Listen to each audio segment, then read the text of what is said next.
झनक और अनिरुद्ध की कहानी का नया मोड़। अनिरुद्ध ने किया झनक को प्रपोज। स्टार प्लस का शो झनक के आने वाले एपिसोड में हम देखेंगे कि फाइनली झनक और अनिरुद्ध के बीच की सभी मिसअंडरस्टैंडिंग सॉल्व हो चुकी है। जी हाँ दोस्तों, हम बात कर रहे हैं स्टार प्लस के शो झनक की। तो दोस्तों, आगे बढ़ने से पहले अगर आप इस चैनल पर नए हैं तो इसे लाइक कर दीजिए, सब्सक्राइब कर दीजिए। वीडियो अच्छा लगे तो इसे लाइक जरूर कीजिए। चलिए आगे बढ़ते हैं दोस्तों। सीरियल झनक में आप देखने वाले हैं कि यहाँ अनिरुद्ध जो है झनक को प्रपोज करता है और झनक के साथ प्री वेडिंग शूट करवाता है। यहाँ पर झनक कहती है कि इस सब की क्या ज़रूरत थी। अनिरुद्ध कहता है कि जब हम पहले साथ थे तो हमारे बीच कुछ बहुत ज़्यादा मिसअंडरस्टैंडिंग थी, लेकिन अब जब हम जन्म जन्म के तक अनिरुद्ध सिर्फ झनक का है। झनक भी यही लाइन रिपीट करती है। दोनों एक साथ खुश होते हैं, सब साथ डांस करते हैं कि तभी वहाँ पर अर्शी की एंट्री होती है। अर्शी कहती है कि तुम दोनों के लिए खुश हूँ, लेकिन क्या अनिरुद्ध अर्शी के होने वाले बच्चे को अपनाएगा इतने लंबे समय के बाद? फाइनली झनक और अनिरुद्ध एक हुए थे। दोनों एक दूसरे के साथ शादी करने के लिए प्लानिंग कर रहे थे। तब देखना इंटरेस्टिंग होने वाला है कि अर्शी के इस न्यूज़ को सुनने के बाद क्या झनक करेगी अनिरुद्ध के साथ शादी।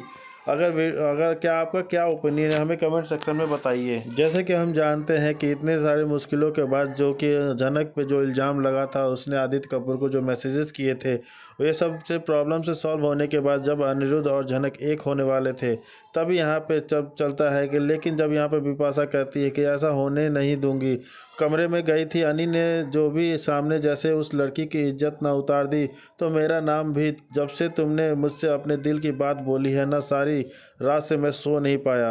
हो नहीं, मुझे बर कर रही, मुझे हर बात कोई देखे आए ना, मुझे पसंद नहीं करती थी। ऐसी कोई जरूर करूँगी। आई स्वेयर मैं कुछ नहीं किया। सीरियल में हमने देखने के लिए मिलने वाला है कि अनिरुद्ध को अपनी गलती का एहसास हो जाता है और अनिरुद्ध को पता चल जाता है कि झनक के फ़ोन से साथ आप उसके घर वालों ने ही छेड़छाड़ की है। इसलिए दोस्तों अनिरुद्ध गुस्से में हो जाता है और झनक को ढूंढने के लिए बाहर चला जाता है। जहां पर अनिरुद्ध देखता है कि झनक जा रही होती है, इसलिए अनिरुद्ध झनक को रोकने की कोशिश करता है। तभी वहां पर आदित्य कपूर भी आ जाता है, जो झनक को माफ़ी मांगने लगता है और झनक से कह देता है कि मुझे पता चल गया है कि तुम्हारे खिलाफ साजिश हुई थी। इसलिए दोस्तों अब आदित्य कपूर भी झनक से माफ़ी मांग कर अंदर चला जाता है, लेकिन अनिरुद्ध झनक से अकेले में बात करना चाहता है। इसलिए अनिरुद्ध झनक को साइड में लेकर चला जाता है और झनक से माफ़ी मांगने लगता है।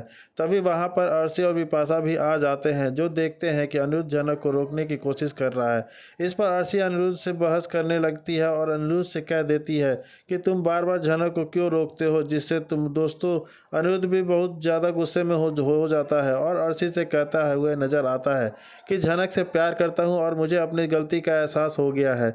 और ये सुनकर जब अर्शी की भी शौक में पड़ जाती है, लेकिन अर्शी ने तो ठान लिया है कि वो अनिरुद्ध को अपना बनाकर रहेगी। इसलिए अर्शी अनिरुद्ध की हर एक बात को इग्नोर कर देती है और लेकिन दोस्तों अर्शी के सामने की ही झनक को ज़बरदस्ती अपनी गाड़ी में बिठाकर ले जाता है और झनक को बॉस हाउस लेकर चला जाता है। आदित्य कपूर ने तुम लोगों के लिए खाने का अरेंजमेंट किया है ना, तो तुम अपना काम करो और घर चली जाना। मैं जा रहा हूँ झनक को लेके घर। जैसे ही अर्शी यह सुनती है कि अनिरुद्ध झनक का हाथ पकड़कर कार में बैठा कर उसे घर ले जाने के लिए तैयार हो गया है, दोनों जो है भड़क पड़ती हैं अनिरुद्ध के ऊपर, लेकिन अनिरुद्ध भी इन दोनों को बोलती बंद करा देता है। वेल दोस्तों, यहाँ पे झनक ना ही करती है, कहेगी अपनी इज्जत को बचाने के लिए वह अनिरुद्ध के साथ नहीं रहना चाहती है, उसके घर नहीं जाना चाहती है। लेकिन अनिरुद्ध भी बहुत बड़ा जिद्दी इंसान है। वो इतना बड़ा स्टब्ड इंसान है कि जो कहता है वही करके दिखाता है। झनक हाथ पकड़ के कार में बैठाएगा, अर्शी उसे रोकने की कोशिश करेगी, लेकिन वो अनिरुद्ध उसकी एक नहीं सुनेगा। कार में बिठा के लेकर जाएगा बॉस हाउस के लिए। यहाँ पे आदित्य कपूर भी पहुँच जाते हैं बात करने के लिए, लेकिन जब तक अनिरुद्ध और झनक निकल चुके होते हैं। यार दोस्तों, यह आदित्य कपूर भी बड़े शर्मिंदा हो रहे हैं कि मैंने पार्टी ऑर्गेनाइज करी सबके खाना खिलाने के लिए, लेकिन यहाँ तो सबका ही मूड ऑफ है और अब यहाँ ऐसी बात हो गई है कि मैं किसी को सफाई भी दूंगा तब भी किसी का मूड ठीक नहीं होगा। पर मैं इवेंट का होस्ट हूँ, मैंने सबको बुलाया है, सबको खाना खिलाने के लिए और मैं खाना खिला के ही रहूँगा। उस फैमिली के बहुत से ऐसे मेंबर हैं जिनका आदित्य कपूर के साथ अच्छा कनेक्शन नहीं है। जी हाँ, हम उन्हीं लोगों की बात कर रहे हैं जिनका झनक के साथ अच्छा कनेक्शन नहीं है, क्योंकि आदित्य कपूर झनक साथ साथ ही तो रहते हैं। तो बहुत से ऐसे लोग हैं जो दोनों को ही पसंद नहीं करते। तो यहाँ पे आदित्य कपूर अर्शी बिपाशा को बिल्कुल भी पसंद नहीं करता है, पर क्योंकि वो उन्होंने मेहमान है तो उनके आगे हाथ जोड़कर इस सब हाथ को इसलिए जोड़ता है क्योंकि खाने में बुलाया है तो खाना तो खिलाना पड़ेगा ना। ऐसे भूखे पेट तो भेज नहीं सकते, और वैसे भी किसी को खाने पे इनवाइट करके भूखा पेट भेजना अच्छी बात नहीं होती है। यह बात आदित्य कपूर बहुत अच्छे से जानते हैं, इसलिए वो अपने दुश्मन को भी खाना परोस रहे हैं। लेकिन अर्शी की आंखों को जो हो जाती है गुस्से से लाल, क्योंकि वह जो करना चाहती थी वह तो पूरा ही नहीं हुआ।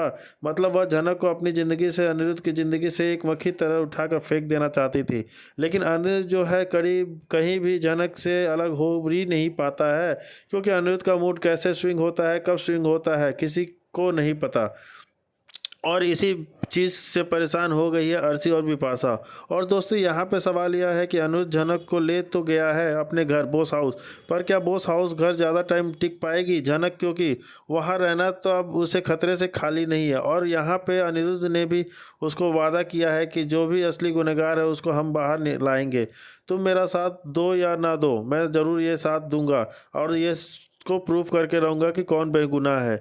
बिल्कुल भी अनिरुद्ध पर विश्वास नहीं करना चाहती, लेकिन बार बार यह लोग जो चीज़ कहते हैं तो तोड़ते तो उड़ नज़र आते हैं। ये लोग कहते हैं आपके साथ नहीं रहना, आपको छोड़ के चली जाऊंगी, फिर दोनों को साथ में दिखा देते हैं। झनक कहती है मैं कभी बोस हाउस में कदम नहीं रखूंगी, इस घर से जा रही हूँ, लेकिन दोबारा वहाँ आ जाती है। मतलब यह कह सकते हैं कि कथनी और करनी में बहुत ज़्यादा फर्क होता है। और ये बात भी सही है, जो कहती है वो करती नहीं है, जो अनिरुद्ध भी जो कहता है वो करता नहीं है। कुछ और तो होता ही है। और कम से ये जो BTCS भी पिक्चर्स दिखा रहे हैं कुछ, लेकिन हो रहा होगा कुछ। जी हाँ, इस फोटोज़ में तो दिख रहा है अनिरुद्ध झनक रोमांस कर रहे हैं। उसका रोमांस का सीक्वल जो है शूट किया जा रहा है। दोस्तों 1 साल हो गया है अभी तक दोनों को रोमांस का कुछ पता नहीं। दोनों एक के होंगे कि पता नहीं, दूर दूर तक दिखाई नहीं दे रहा है। जब भी कुछ अच्छा हो रहा होता है अचानक कोई तूफान आ जाता है, अलग हो जाते हैं, फिर एक फ़ोटो में रोमांस कैसे कर रहे होते हैं। दोस्तों यह सिंपल सी बात है, अगर ये रियल में नहीं होता तो ये ज़रूर सपने में हो रहा है। मेकर्स सपने को भी अच्छे से दिखा देना चाहते हैं कि अनिरुद्ध और झनक के जीवन में बहुत सारी मुसीबतों में इतनी मुसीबतें हैं, न कि अनिरुद्ध झनक इस जन्म में साथ नहीं हो सकते, पर झनक के फैंस तो दोनों को साथ देखना चाहते हैं। तो क्या किया जाए, तो इन लोगों को एक नया उपाय ढूंढ लिया है। अब तो उपाय यह है कि झनक अनिरुद्ध रियल में साथ हो सकते हैं तो सपने में तो हो सकते हैं ना। मतलब इनके रोमांस को सपने में दिखाते हैं। जी हाँ, अब इसके रोमांस को सपने में दिखाया जाएगा। लेकिन सवाल यहाँ यह है कि यह सपना होने किसके वाला है, अनिरुद्ध का या झनक का। दोस्तों यह पहली बार नहीं है कि अनिरुद्ध और झनक के इस सीक्वेंस को पहली बार शूट किया जा रहा हो, कई बार ऐसा हो चुका है। पर यहाँ पे फैंस यह देखकर बहुत थक चुके हैं। वो चाहते हैं नया ड्रीम रियल में हो। और बड़ा बड़ा सवाल यह मेकर्स के लिए सच कब होगा, कब दिखाएंगे दोनों को साथ, कब होगा दोनों का मिलन। वेल, ये दिन कब आएगा ये तो हम मेकर्स के ऊपर ही छोड़ते हैं। लेकिन आपको बता दें आने वाले एपिसोड में काफ़ी इंटरेस्टिंग